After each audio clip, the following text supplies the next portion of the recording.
Salut à tous, c'est The True Bordelica TV. Aujourd'hui on se retrouve pour une nouvelle vidéo, enfin c'est pas vraiment une nouvelle vidéo, c'est un réupload des histoires au cinéma, parce que j'ai eu un problème de droit d'auteur avec la partie sur l'exorciste que vous verrez.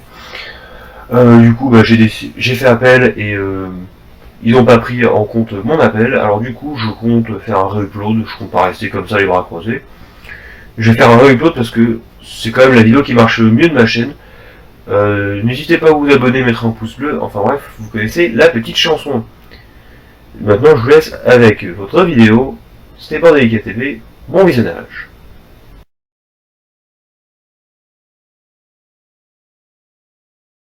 Salut à tous, ici Bordelica TV.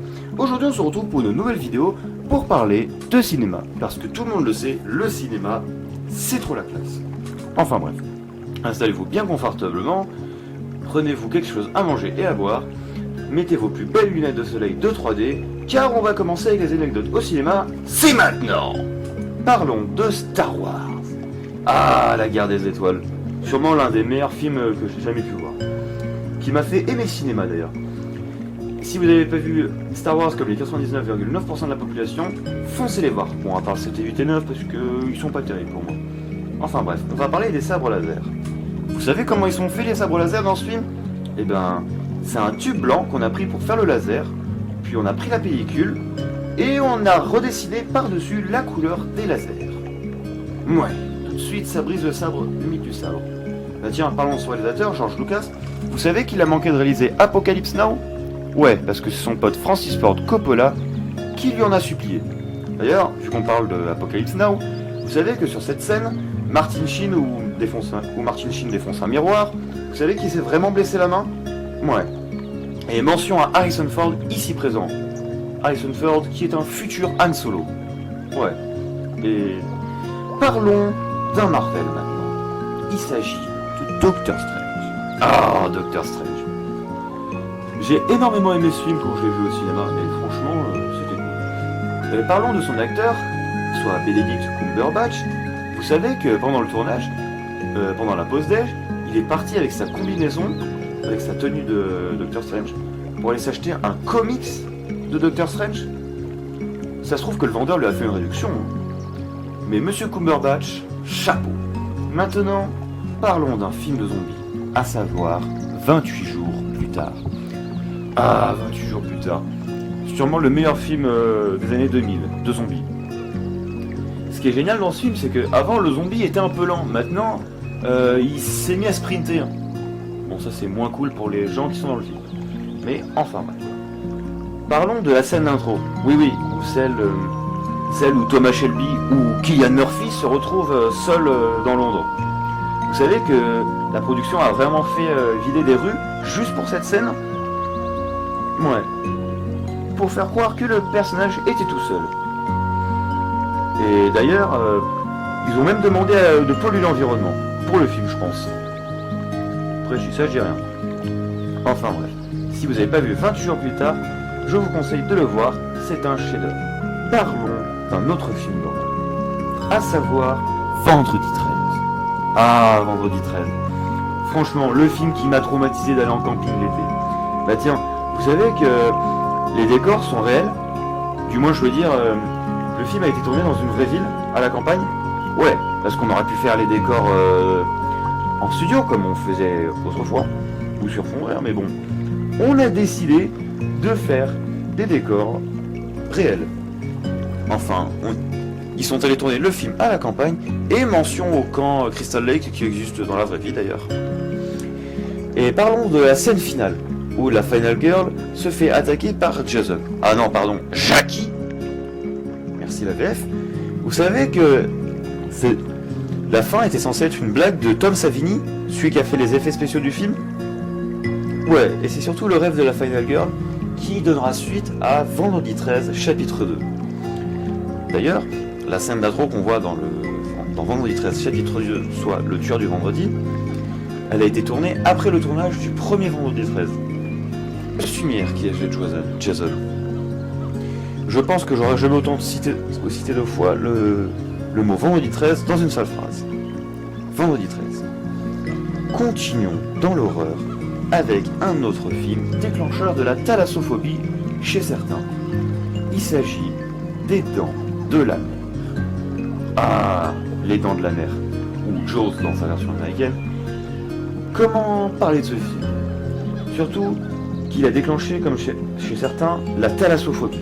Qu'est-ce que c'est la thalassophobie? C'est la peur de mettre les pieds à la mer, ou dans l'eau en général. Ils vont dire que vous ne devez pas aimer prendre des bains, les gars. Enfin bref. Parlons de son requin mécanique, ou Bruce comme il est appelé dans le film. Eh bien, vous savez que Steven Spielberg a retardé le plus possible l'arrivée du requin mécanique? Ouais. Il a fait ça surtout pour faire durer le suspense du requin. Monsieur Spielberg, chapeau pour l'idée. D'ailleurs, c'est cette vision qui inspirera plusieurs réalisateurs pour des films d'horreur. Comme Halloween ou Vendredi 13, des films que certains d'entre vous connaissent sûrement. Maintenant, parlons d'un film de gangster. Sûrement l'un des plus connus avec sa réplique la plus connue, il s'agit de Scarface. Ah, Scarface. Bah tiens, vous savez que les images dans l'introduction, ce sont des vraies images de migrants qui ont été prises en réalité? Ouais. Bah tiens, d'ailleurs, vous voyez cette scène? Tout ça, ce sont des vraies images. Vous savez, pour la fameuse scène du...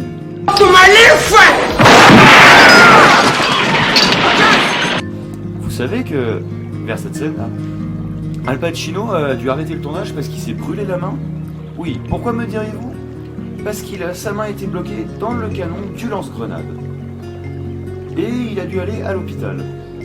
Alors du coup, plusieurs semaines de tournage ont dû être arrêtées. Et tiens d'ailleurs, vous savez que Steven Spielberg était de passage sur le tournage et s'est dit qu'il allait donner un coup de main au réalisateur pour faire cette scène. Maintenant, mesdames, messieurs, parlons du Parrain. Ah, le Parrain. L'un des meilleurs films de gangsters, sûrement. Ah, tiens d'ailleurs, parlons de ce fruit qui est les oranges. Pourquoi me diriez-vous? Eh bien, c'est ce film qui a fait que dans les films de gangsters, les oranges est un signe annonciateur de merde. Oui, car si vous êtes attentif, Vito Corleone achète des oranges quand il se fait abattre dans la rue. Le réalisateur de film trouve une tête coupée de cheval dans son lit. Tiens d'ailleurs, revenons sur la tête de cheval. Vous savez que c'est une véritable tête de cheval qu'il y avait dans son lit? Ouais. Et elle a été achetée chez le boucher le matin même. Maintenant, parlons d'un autre film d'horreur. Bien avant Michael Myers, bien avant Jason Voorhees, bien avant Freddy Krueger. Je veux bien sûr parler de My Little Pony. Oh, arrêtez de vous énerver, je rigolais. Allez, je parlais de Massacre à la tronçonneuse. De quoi allons-nous parler dans ce film? Tiens, de la maison de ce bon vieux Leatherface. Vous savez que la plupart du mobilier a été fait avec des ossements humains et on a même mis des corps d'animaux pour que ce soit encore plus glauque, ce film. Et croyez-moi que sous le chaleur texan, ça empestait très vite. Et ça sentait très vite. Parlons de l'acteur qui fait Leatherface, Gunnar Hansen. Vous savez qu'il a jamais dû réellement montrer son vrai visage aux acteurs? Pourquoi me diriez-vous? Eh bien, pour les traumatiser un peu plus. Parce que... voilà. Parlons de The Dark Knight, le Chevalier Noir. Ah, Christopher Nolan nous a pondu une bonne trilogie.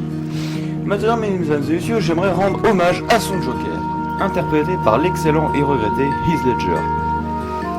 Vous savez que l'acteur qui fait le Joker, Heath Ledger, s'est enfermé une semaine dans un appartement avec des trucs sur les psychopathes et Orange Mécanique. Ouais, pour rentrer dans son personnage. D'ailleurs, je tiens à préciser que la plupart des scènes qu'il fait sont improvisées, avec les répliques. Par exemple, là où il imite les policiers en train d'applaudir Gordon, ou carrément où ils font sauter un immeuble. D'ailleurs, l'immeuble, c'est un vrai immeuble qu'ils ont fait sauter, hein. Maintenant, parlons du Predator. L'une des meilleures bêtes pour moi.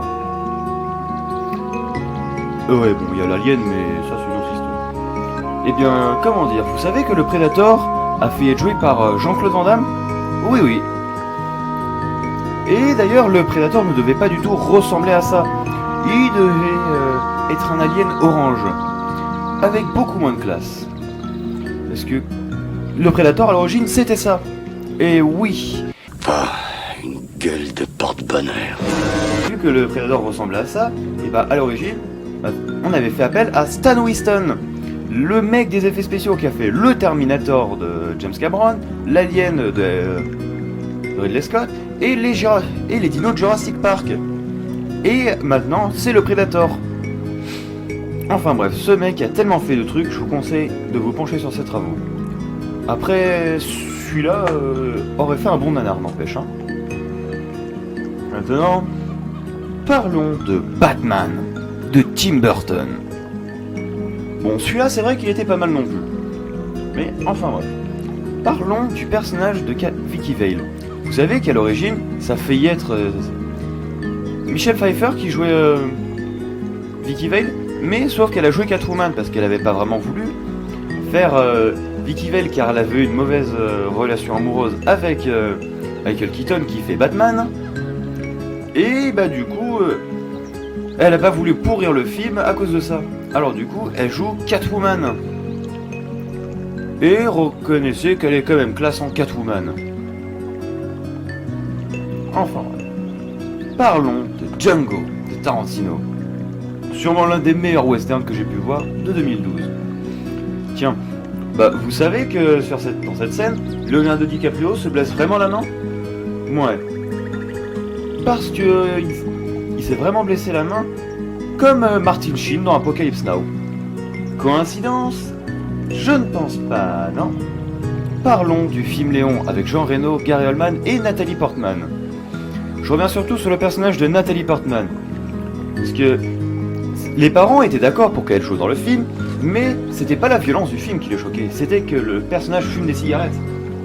Alors du coup, ils ont limité les prises avec cigarettes à 5, et vers la fin du film, elle devait vouloir arrêter de fumer.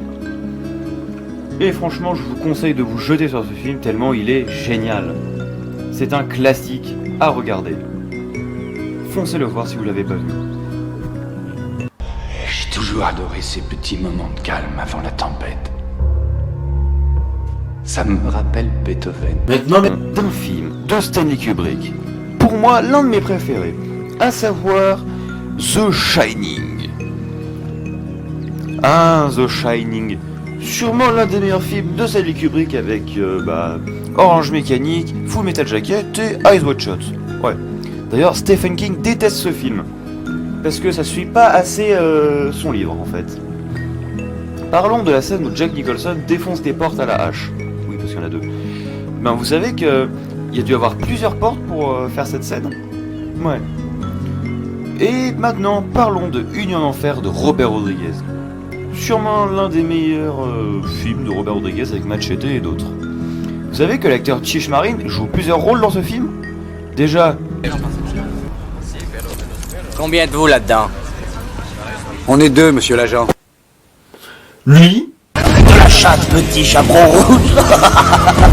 Eh, pas si vite, l'artiste. Gilles Barrique. et lui. Qu'est-ce que c'est ce bordel?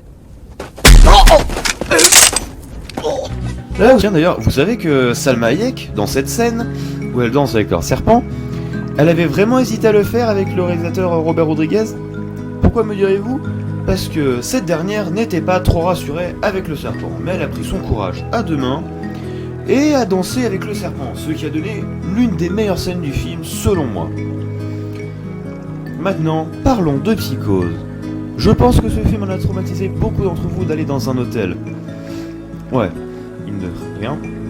Avec son personnage de Norman Bates qui est devenu maintenant culte. Parlons de la scène de la douche. Oui, celle-ci où Marion Crane se fait poignarder. Bah, vous savez que cette scène a pris 1 semaine à être tournée? Et d'ailleurs, tant qu'on y est, le bruit du couteau, c'est rien de plus qu'un couteau planté dans un melon. Ouais. Tout de suite, c'est moins classe. D'ailleurs, le sang qu'on voit dans la douche, c'est rien de plus que du chocolat. Oui, bon, peut-être pas celui-ci. Hein. Mais ce film est tellement énorme qu'il a traumatisé Marion Crane de prendre des douches en fait. Je vais pas vous mentir que moi aussi ça m'avait traumatisé. Maintenant, parlons d'un film loin d'être très romantique, qui est sorti pour la Saint-Valentin. Oui, un film d'horreur, un thriller psychologique, à savoir Le silence des agneaux. Un film que j'ai énormément adoré quand j'ai vu en DVD. Parlons de son psychiatre, ou de son docteur, à savoir Hannibal Lecter. Vous savez que pour jouer le docteur psychiatre Hannibal Lecter, l'acteur qui l'interprète, Anthony Hopkins, a fait des recherches sur les psychopathes. Alors ce dernier ne cligna jamais des yeux pendant le tournage, à part une seule fois où on le voit. Et d'ailleurs, il apparaît que 16 minutes à l'écran et le personnage a eu le droit à un Oscar. Ouais. D'ailleurs, il apparaîtra après dans le film Hannibal, qui est disponible sur Netflix en ce moment, Le Dragon Rouge, et Hannibal Lecter des origines du mal. Mais ça, c'est joué par un autre acteur, mais je vous le conseille quand même, parce que ce film est excellent. Parlons des Griffes de la nuit. L'un des films qui en a traumatisé beaucoup d'entre vous d'aller dormir le soir. Mention de Johnny Depp qui est présent dans le film. Parlons de son personnage, à savoir Freddy Krueger, ou Fred Krueger dans les premiers films. Vous savez que ce personnage a été inspiré par le réalisateur, à savoir Wes Craven, quand il était plus petit. Car quand il était plus petit, quand il était enfant, ce dernier a vécu un certain traumatisme. Parce que il avait vu une fois un homme complètement bourré qui savait qu'il le regardait, avec un chapeau et une bière à la main. Et ce gars-là, en fait, s'amusait à traumatiser les enfants. Et d'ailleurs, le thème principal du film, soit les rêves, a été inspiré parce que des enfants seraient revenus complètement traumatisés de la guerre du Vietnam. Parlons de The Crow, l'un des meilleurs films avec un vengeur. Surtout avec Brandon Lee, le fils de Bruce. C'est toi qu'on appelle Bruce Lee? Vous savez que je pense que vous savez tous que ce dernier est mort sur le tournage. Et malheureusement, ils ont dû faire appel à les techniques numériques pour refaire le film. Enfin bref, ça n'a pas empêché d'avoir 2 autres suites. Je vous conseille de regarder ce film si vous l'avez pas vu, parce que il se peut que j'en parle bientôt sur la chaîne. Enfin bref, regardez ce film, il est énorme. Surtout pour Halloween.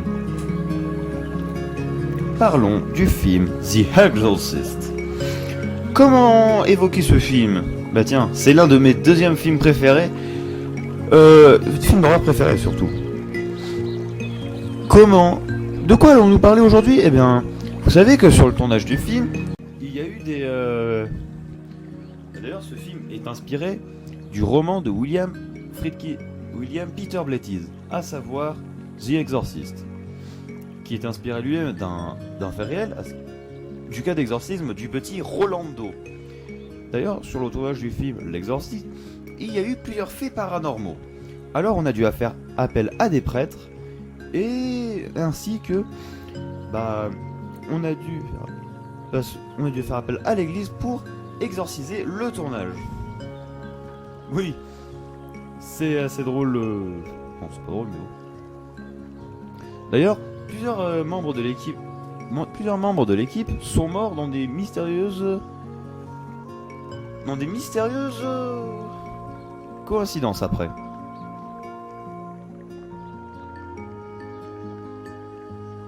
Merci à tous d'avoir regardé cette vidéo, n'hésitez pas à la partager, à la liker et surtout à vous abonner parce que ça aide énormément pour la chaîne. Et enfin bref, on se retrouve bientôt pour une prochaine vidéo. C'était Bordelica TV, je vous dis salut!